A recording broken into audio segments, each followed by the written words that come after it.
students, in this experiment we are going to see the port characteristics of isolator and circulator. Isolator and circulator are the special microwave devices which are made up with the ferrite material. The main property of the isolator is that when we apply the input microwave signal at this port, we will get the output at this side. But if microwave input is given to this port, then we won't get the output at this side and complete signal gets attenuated because of the properties of the ferrite material. And the main purpose of isolator in microwave test band setup is that to protect the reflex klystron tube through the reflections coming from the load side. Therefore, in our every setup, we have to use the isolator after the klystron tube. Then, one more device is that circulator. The purpose of the circulator is to circulate the microwave energy from one port to another port. This circulator is 3-port circulator. Some 4-port circulator, 5-port circulators are also available. In this circulator, this is a port 1, port 2 and port 3. If input is given to the port 1, then we can get the microwave signal at port 2 but not at the port 3. In same way, suppose the input is given to the port 2, then we can get the microwave signal at port 3 but not at the port 1. And if input is given to the port 3, we can get the microwave signal at port 1 but not at the port 2. That's why the name is given, that is circulator.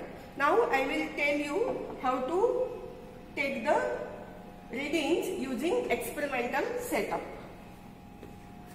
Here, like in the previous experiment, we have to set up the klystron tube in the first mode. For that, we need to adjust the beam voltage and repeller voltage. Now here, beam voltage is 251 volts and beam current is 14 milliampere.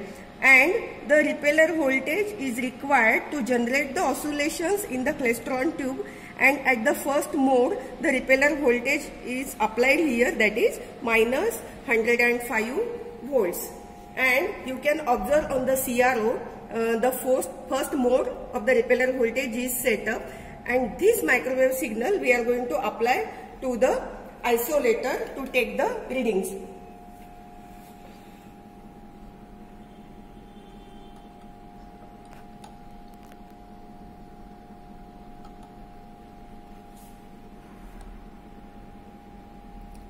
Before this isolator, the reading was around 100 millivolts. Now, when I connect the isolator, again you can observe on the CRO that we are getting the same output at the port 2 of the isolator.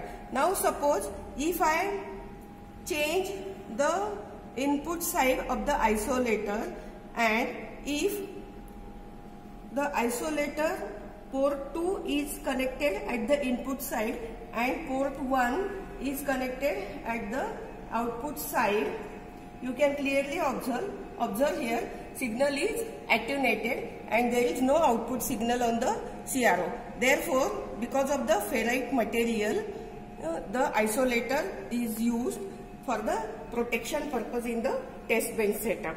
And from these readings, we can calculate the coupling coefficient and isolation factor of the isolator.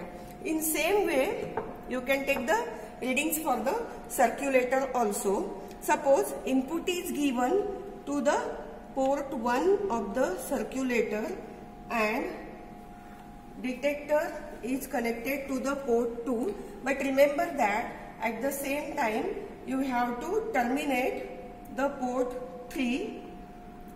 And here on CRO you can observe the output at port 2 is approximately same as the input applied at the port 1. And for example, suppose now you can observe if the detector is connected to the port 3 and